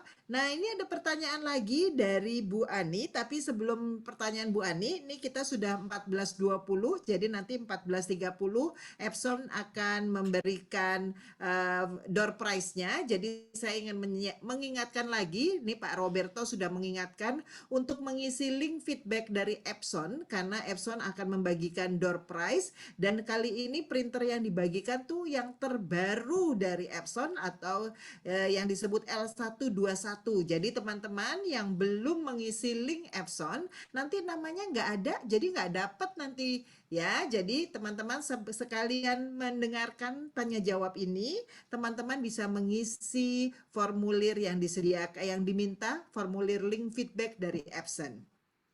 Oke, Pak Lius, ini dari Bu Ani. Bu Ani itu ingin tanya, metode apa atau langkah yang efektif dalam PTM saat ini? Karena di kelas dibagi dua. Misalnya ya, ada nomor absen ganjil dan nomor absen genap. Jadi yang ganjil misalnya Senin, yang genap Selasa, mungkin saya nangkepnya gitu ya. Saya merasa lambat dalam mencapai ketuntasan materi karena kelasnya bergantian. Oh oke. Jadi mungkin nih kalau saya nangkep konsepnya Bu Ani itu kelasnya bergantian, berarti waktu anak absen yang ganjil datang, yang genap libur kayaknya, mungkin gitu ya. Sedangkan mungkin di teman-teman yang lain yang ganjil masuk, yang genap sebetulnya di lewat Zoom masih tetap belajar. Nah, ini mungkin nanti saya coba, nanti Bu Ani bisa unmute supaya kita bisa tahu apakah yang ditanyakan atau persepsi saya sudah sama. Nah, ini pertemuan kadang 2 minggu sekali dan seminggu sekali. Nah, ini juga Bu Ani bertanya, jam PTM tidak seperti jam tatap muka biasa mungkin sebelum COVID. Maksudnya apa? Karena Bu Ani sekarang 1 jam hanya 25 menit. Mungkin Pak Lius cerita deh, kalau PTM-nya itu jam pelajarannya apakah berkurang apa tidak? Apakah ganjil genap? Apakah itu yang ganjil libur, yang genap masuk, atau semuanya memang belajar tapi sebagian online, sebagian offline? Silakan Pak Lius. Oke, baik. Kalau di kami awal-awal sempat offline full, online full, kan yang waktu PPKM level 4. Nah, cuma sekarang itu kita sudah mulai masuk ke hybrid tadi yang saya bilang, live teaching. Jadi walaupun grup 1 hari Senin, Rabu, Jumat masuk ke sekolah, grup 2-nya itu nanti di Senin, Rabu, Jumat itu masuk tapi di dalam online. I see. Jadi di dalam Tidak ada running yang paralel. libur berarti ya? Nggak ada yang libur, running paralel. Jadi running paralel tidak ada libur, makanya untuk jam pelajaran kita juga masih sama, mengikuti normal hour, tapi memang cuma boleh sampai 3 jam, itu cuma boleh 3 jam dari pemerintah. Jadi kami hanya masukkan beberapa mata pelajaran yang core, yang memang anak-anak perlu ketemu sama si gurunya, yang lainnya sifatnya mandiri tugasnya. Setelah pulang ke sekolah, kita ada kasih tugas mandiri untuk subjek-subjek lainnya, seperti itu. Sehingga mudah-mudahan tidak ada pengurangan jumlah struktur jam pelajaran pun nggak terlalu banyak lah, sehingga kita tetap mulai terkejar seperti itu. Oke, jadi 1 jam pelajarannya dulu Pak Lius misalnya 35 menit, sekarang PTM terbatas jadi 25 menit atau gimana Pak? Tetap 35 menit Bu, tetapi jenis mata pelajarannya yang kami kurangi, atau misalnya biasa mungkin matematika biasa seminggu pada hari Senin misalnya 2 kali, minggu Senin sekali saja, gitu misalnya seperti itu. I see. Jadi ada justru pengurangan subjeknya malah ya? Subjeknya yang berkurang dipindah kepada yang tugas mandiri. I see. Jadi nanti gurunya membuat video pembelajaran. Jadi misalkan contoh guru art, misalnya buat guru musik atau guru penjas, dia membuat video pembelajaran kayak misalnya cara dribble, bagaimana, cara dia lari bagaimana. Nanti dikasih tugas ke anak-anaknya untuk anak-anak kumpulkan juga proyeknya, seperti itu. Videonya mereka lari, mereka untuk menggambar, seperti itu. Oke, jadi subjek alokasi semuanya sebetulnya tetap sama. Yeah. Mungkin ada waktu-waktu yang waktu tidak bisa bertemu itu dijadikan project. Jadi untuk bicara waktu belajar mereka tidak ada learning loss istilahnya. Berarti ya, kan dibantu dengan project-project dan penugasan-penugasan. Oke, good. Ada pertanyaan lagi ini dari Bu Hayati atau Pak Hayati Setia. Adakah pelaksanaan student performances untuk hybrid learning yang biasanya pada saat offline learning? Mungkin tadi sudah diceritakan, mungkin bisa ceritakan lagi tadi Pak Lius tentang weekly week ya, yang menyenangkan sekali tadi tuh. Jadi untuk student performance, kita memang tadi seperti disampaikan, memang kebanyakan offline learning kita memang lakukan. Anak-anak kita kumpulkan, anak-anak perform. Nah saat ini kita performnya, guru-guru yang perform di onsite. Jadi kita kan nggak bisa meminta anak offline untuk performance karena jumlahnya banyak ya, dan harus ada jaga jarak ini itu. Jadi orang tua itu masih khawatir. Jadi mereka performance-nya dari rumah. Jadi kita kasih project misalkan menyanyikan lagu, membaca berita, misalkan contohnya. Jadi kita kasih tugas kepada anak-anak membaca berita, ya itu nanti kita banyak tugas membaca berita. Gitu seperti jadi sifatnya lebih ke arah video performance yang anak-anak lakukan. Seperti itu sih ketika sekarang ini. Jadi intinya kalau sedapat mungkin bisa, tapi mungkin caranya aja yang bergrup. Ya. Oke, ini ada pertanyaan dari Ibu Sari dan mungkin ini pertanyaan terakhir yang akan saya bacakan. Ada dari Bu Sari Puspita dan juga Ibu Ike Kristanti. Beliau kayaknya sama-sama dari TK atau pendidikan usia dini. Mereka bertanya bahwa bagaimana pandangan Bapak perihal PTMT untuk TK baik di dalam kelas maupun drive-in. Terima kasih. Dan juga menanyakan bagaimana penerapannya di TK untuk hybrid learning, apakah selama ini mengalami kendala? Oke, gimana Pak? Oke ya, kalau di TK mengenai PTMT untuk anak TK memang ada plus minus. Jadi kalau kita survei ke orang tua itu, orang tua yang bekerja dan ingin anaknya memang di sekolah karena akan banyak sosialisasi, dia akan masukkan anaknya ke sekolah. Tapi orang tua yang masih takut, itu akhirnya dia nggak berani masukin anaknya ke sekolah. That's why kita lagi ada pengembangan lagi satu kelas satu air purifier untuk di TK rencananya. Satu Supaya kelas satu apa? air purifier, Bu. Apa tuh? Apa namanya, untuk kayak penyaring udara. I see. Yang ada yang bisa membunuh corona, memperlambat virus corona. Kita dalam waktu dekat ini akan datang barangnya, jadi kita menggunakan strategi itu supaya orang tua tetap mau anaknya ke sekolah, karena memang kan mereka butuh. Nah, cuma kalau memang orang tua tidak mau mengirim anaknya ke PTMT, kita tidak bisa maksa, seperti pemerintah tidak bilang tidak boleh maksa seperti itu. Nah, tapi kalau untuk PTMT ataupun untuk drive-in untuk anak-anak TK, gimana pandangan Bapak? Ya, kalau memang bisa PTM lebih bagus sebenarnya. Cuma orang tuanya berani nggak? Masalahnya kan itu di orang tua. Kalau dibilang pandangan kita sebagai pendidik, kita melihat memang itu kebutuhan si anak untuk PTM ataupun untuk drive-in lah untuk anak-anak, pokoknya melihat langsung teman-teman, melihat gurunya langsung, itu memang sebuah kebutuhan mendasar dalam ketika anak-anak belajar seperti itu. Nah, kalau untuk hybrid gimana? Untuk mereka apakah ada kendala? So far kendala yang terjadi adalah orang tua yang bingung menggunakan Google Meet. Walaupun orang tua muda. Itu pertama. Kedua, di TK kan biasanya ada kegiatan hands-on. Jadi orang tuanya dia harus hands-on di rumah. Itu yang jadi anaknya nggak masalah, orang tuanya yang masalah. Sebenarnya orang tuanya merasa ada masalah karena menambah pekerjaan orang tua menurut mereka gitu ya, kalau saya observasi. Tapi untuk anaknya ada masalah nggak? Masalahnya satu, sosialisasi dan karakter dia gitu. Karena kenapa? Saya melihat, saya ambil anak saya aja, saya contohin anak saya yang gampang. Karena nggak boleh ngomong anak orang lain ya, karena sendiri enak diomongin gitu kan. Anak saya itu karena dia anaknya sebenarnya cheerful dan pemberani, dan kalau ketemu orang tuh tidak malu. Tapi karena dia PTM hybrid learning sampai hari ini, ya karena kita masih khawatir kirimkan anak saya ke sekolah, akhirnya ketemu teman dari pemalu. Ketemu orang nggak berani untuk menyapa, karena malu. Nah ini akhirnya menjadi, inilah mungkin yang jadi nurun, malah jadi penurunan dalam pembelajaran anak saya jadinya. Sebenarnya bukan masalah knowledge-nya tadi yang Ibu Raffi sampaikan. Untuk anak lower prime, untuk anak TK itu justru pada psikomotor dan afektifnya dia. Dan ternyata afektifnya betul berpengaruh. Setuju dengan Bu Kapri saya. Gitu. Jadi memang kalau memang bisa anaknya untuk masuk ke sekolah, masuk. Gitu. Masuk ke sekolah jauh lebih baik. Karena kenapa? Dia bisa belajar bagaimana menyapa orang, tersenyum sama orang, ketemu orang panggil. Kalau kita budaya timur kan, kalau ketemu kan halo, hai gitu. Apalagi ketemu Bu Kapri, coba deh kalau ketemu Bu Kapri, nggak mungkin dia nggak teriak kalau ketemu kita, pasti teriak dan heboh gitu, harus begitu gitu kan. Itu memang budaya kita gitu. Jadi dan itu bagus karena kenapa? Jadi aura positifnya muncul gitu dari lawan bicara seperti itu ya. Nah jadi ini yang harus kita support ke orang tua juga, bahwa yakinkan orang tua bahwa di sekolah kita aman.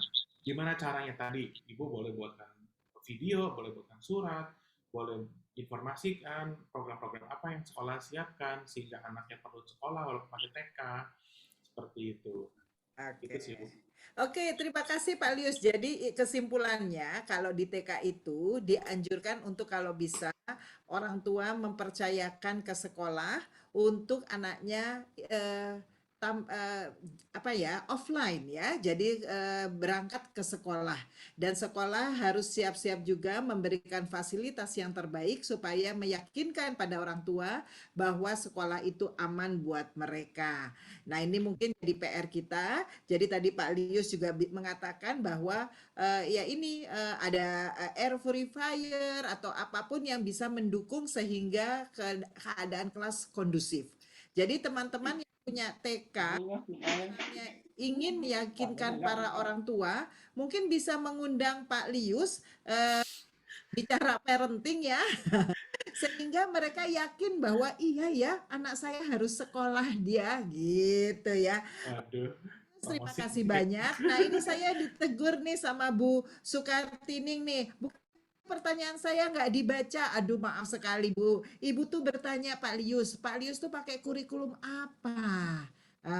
Jadi sebelum saya mengakhiri ini, kurikulum di sekolah Pak Lius itu pakai kurikulum apa? Ini dari Bu Ani Rahayu. Oke. Oh, dari Ibu ini. Ibu siapa? Dari Bu Sukartining Ayu. Kartining. Oh, sorry, Bu Oke. Sukartining Ayu. Kurikulum ya Bu ya. Jadi Iya. kalau untuk jenjang apa dulu nih Bu Sukartini? Mungkin Kartini. disebutkan aja di tempat Bapak dari TK apa? Oke. Apa? Kalau kita TK kita pakai kurikulum nasional, tapi untuk bahasa Inggrisnya khusus kita pakai Letterland. Nah, kalau untuk SD, SMA, SD, SMP kita pakai Cambridge. Gitu. Di SMA kita kombinasi antara Cambridge dengan juga kurikulum nasional. Oke. Seperti itu. Terima kasih Pak Lius. Oke, ini Bu Ayu Ani Rahayu masih ingin mempertanyakan satu kali lagi ya. Karena beliau merasa belum terjawab nih ya, solusi kelas genap ganjil, karena katanya Bu Ayu ini menciptakan dua karakter yang berbeda dalam satu kelas. Contohnya, kelas ganjil pada rajin dan respek, sementara yang genap agak pasif dan lambat. Oke. Oke. Ini menarik ya. Ya, Oke, betul. mungkin Pak Lius boleh bantu jawab sebelum Ya, saya kasih ke Epson untuk oke. ngocok door prize-nya. Baik Bu Silakan. Ani. Jadi kalau di kami itu sistemnya, walaupun kelompok ganjil dan genap, mereka tetap harus masuk sekolah. Jadi tidak melulu mereka di rumah. Contoh tadi seperti sama yang di presentasi saya itu kelompok 1 misalkan masuknya itu minggu pertama Senin, Rabu, Jumat. Kelompok kedua masuknya itu di minggu pertama itu Selasa dan Kamis. Nah, minggu depannya, minggu ketiga, ya kebalik posisinya seperti itu. Jadi tetap ada porsi dia masuk ke sekolah. Jadi tidak hanya mereka di rumah, dalam 2 minggu di rumah, terus enggak. Mereka tetap ada porsinya masuk ke sekolah. Ini tentunya masuk ke sekolah yang anak-anaknya yang orang tua yang mau ya. Kalau orang tua tetap mau di rumah, ya tetap di rumah. Nah, caranya bagaimana supaya mengatasi supaya tadi terkait dengan masalah rajin dan respect. Gitu ya. Rajin dan respect ini menurut saya tidak bisa berkaitan dengan masuk atau tidak ke sekolah, tetapi sebenarnya di dalam pembelajaran guru-guru itu bisa disisipkan juga supaya anak-anak tuh rajin. Jadi mungkin kalau Bapak Ibu melihat anak-anak yang memang ada kecenderungan di kelas ganjil itu ternyata kurang aktif, ya diajak bicara aja anak-anak yang di kelas ganjil itu supaya lebih aktif. Kenapa problemnya? Coba telusuri masalahnya di mana sebenarnya. Apakah masalahnya karena dia malu untuk menjawab secara langsung? Oh ya sudah, kasih kesempatan untuk melalui chatbox atau Google Form. Gitu ya misalnya. Jadi kita coba cari cara bagaimana supaya mereka aktif dan kita cari root problemnya. Kenapa anak itu pasif? Apakah betul pasifnya itu karena dia online atau pasifnya karena apa sebenarnya? Itu kita perlu tahu terlebih dahulu. Kemudian masalah lambat responnya mungkin ini ya kali ya. Atau mungkin responnya lambat respon. Kita juga mesti klarifikasi. Ada kasus mungkin terjadi juga, oh gue udah panggil-panggil anaknya nggak mau nyaut, ternyata anaknya di rumah itu nggak kasih izin mikrofonnya dipakai untuk si Google Meet atau Zoom misalkan. Dia tidak akan bisa bicara sampai kapanpun. Nah, guru panggil-panggil nggak dijawab, bagaimana caranya? Bisa di chatbox, bisa juga langsung ke orang tuanya. Kan biasa sekolah ada jaringan, ada yang komunikasi ya antara orang tua dengan guru-guru. Apalagi kalau di SD wali kelasnya sendiri yang handle. Coba tanya ke wali kelasnya kenapa. Mungkin sekali kejadian, oh oke, setelah jam pelajaran hari ini selesai, coba dikontak langsung orang tuanya. Bu, hari ini anak ibu, misalnya namanya Angel, saya coba komunikasi, saya paling nggak jawab, Bu. Apakah ada problem dengan mikrofonnya? Atau ada apa nih, Bu? Oh iya, ternyata dia mikrofon masalah. Oh ya sudah, berarti bukan masalah tidak respon, tapi masalah teknikal yang dia bingung. Nah, setelah itu apa yang saya lakukan? Saya tahu bahwa masalah pada mikrofon. Ya kita harus tahu juga masalah pada mikrofon biasanya kalau di komputer itu kenapa? Kita kasih solusi. Oh ya masalah mikrofon, kenapa Bu mikrofonnya? Apakah Ibu belum izinkan untuk dipakai oleh komputernya? Atau memang mikrofonnya rusak atau bagaimana Bu? Sudah diklik belum untuk allow dulu Bu di Google Chrome-nya? Nah, jadi ada tawaran-tawaran solusi yang kita berikan kepada orang tua murid yang mungkin orang tua murid juga bingung gimana caranya. Nah, ini kasus nyata yang saya angkat seperti itu. Itu mungkin seperti itu Bu. Oke, kayaknya menarik ya. Mungkin nanti kita harus mengundang Pak Lius lagi, khusus untuk bagaimana anak inverted ya, atau yang anak-anak pasif itu bagaimana bisa mengeluarkan pendapatnya. Karena tadi penjelasan Pak Lius menarik sekali dan itu tidak salah karena Pak Lius ini adalah certified coach untuk anak-anak yang ingin memilih karirnya, yang sehingga juga mereka bisa juga lebih aktif dari untuk membuat dirinya lebih baik lagi. Terima kasih Pak Lius, yang tadi saya bilang pasti kita nggak puas ya kalau ngobrolnya cuma sedikit-sedikit ya, tapi karena waktu juga. Oke, jadi teman-teman, saya akan minta dari Epson untuk mengocok ya, apakah hari ini kita semua beruntung. Oke, tapi sayangnya yang dibagikan hanya 1 dan ada 42 dari kita. Jadi teman-teman harus legowo kalau ada 1 orang yang dari kita. Mudah-mudahan dengan teman-teman mengikuti webinar dari selanjutnya bulan depan, teman-teman mendapat kesempatan dari Epson untuk mendapatkan printer terbarunya. Silakan Pak Robert. Thank you Pak Lius. Sebelumnya kita harusnya kasih reaction dulu ya buat Pak Lius. Lupa saya kasih heart buat Pak Lius. Terima kasih banyak. Terima kasih. Ya. Saya belajar hari ini bagaimana men-summary jawaban pembicara. Jago sekali Bu Kapri dalam merangkum jawaban yang saya panjang lebar jadi 1 benang merah. MC-nya luar biasa nih. Oke, terima kasih Pak Lius. Silahkan Pak Edwin atau Pak Robert, monggo.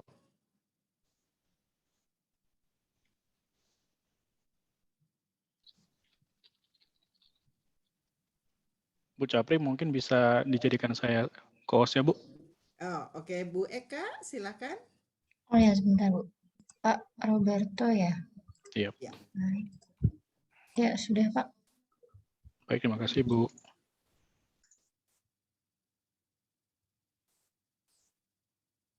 Ini Pak Roberto adalah salah satu dari tim Epson yang membantu untuk memastikan teman-teman nanti yang udah mengisi atau register namanya ada di dalam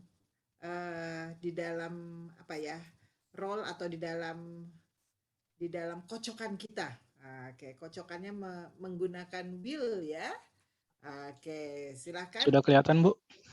Sudah kelihatan. Sudah, oke, baik. Saya mulai untuk acak dulu ya Bu. Di sini ada 35 nama, nanti nama yang muncul harus mengkonfirmasi dengan membuka mic atau membuka kameranya. Ya, oke. Jadi maksudnya kalau namanya muncul, waktu konfirmasi kita hitung 1 sampai 5, kita akan kocok kembali ya Pak? Ya, benar Ibu. Oke, saya coba acak lagi. Oke, nama saya ada nggak Pak ya? Kita lihat aja Bu. Oke, mungkin Bu Capri bisa dibantu hitung dari 3 secara mundur Bu. Oke, siap. 3, 2, 1, go!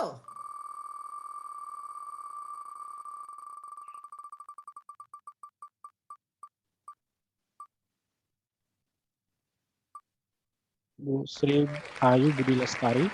Oke, silakan Bu Sri Ayu Budi Lestari, apakah ada di sini? Silakan. Ada Bu. Oke, baik. Selamat Ibu. Iya, terima kasih banyak Bu. Terima kasih. Oke, Ibu Sri Ayu dari mana ini? Universitas Khairun? Di Ternate Bu, Maluku Utara. Alhamdulillah. Ini pasti pengalaman pertama dari NTT join ya Bu ya, dan mudah-mudahan bermanfaat. Iya, terima kasih banyak Bu. Ya. Senang bisa bergabung di IC. Mudah-mudahan kegiatan selanjutnya bisa bergabung lagi. Siap. Oke, beritahu teman-teman ya Ibu ya. Oke. Iya Bu, insya Allah. Pak Robert, terima kasih banyak. Kita sudah Ya, dapat sama-sama. pemenangnya, Bu Sri Ayu. Oke, Iya, Bu, terima kasih. teman-teman, untuk mengakhiri saya mau foto bersama dulu, boleh? Kita buka videonya supaya teman-teman yang cantik-cantik, yang rajin-rajin pada siang hari ini, oke, yang luar biasa mau mendengarkan sharing dari kami, IC, dan dengan Pak Lius. Ini saya ingin melihat wajahnya dan ingin sekali mengabadikannya. Kalau yang tidak bisa, tidak apa-apa, tidak perlu dipaksa. Oke, Ibu Eka silakan diabadikan. Oke, baik Ibu. Ini ada 2 halaman. Ini ada 2 halaman, saya akan foto halaman pertama dulu ya Bu ya. 1, 2, 3. Baik, sebentar.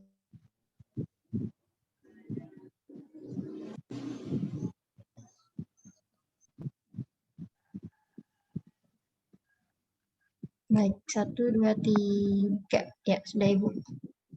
Oke teman-teman, saya Kapri Anjaya selaku founder dan CEO dari IC dan sekaligus host pada siang hari ini mengucapkan terima kasih banyak atas kehadiran teman-teman. Teman-teman dari seluruh Indonesia nih, lengkap nih sepertinya. Dan tidak lupa terima kasih yang terhingga kepada narasumber pada siang hari ini, Bapak Lius Santoso.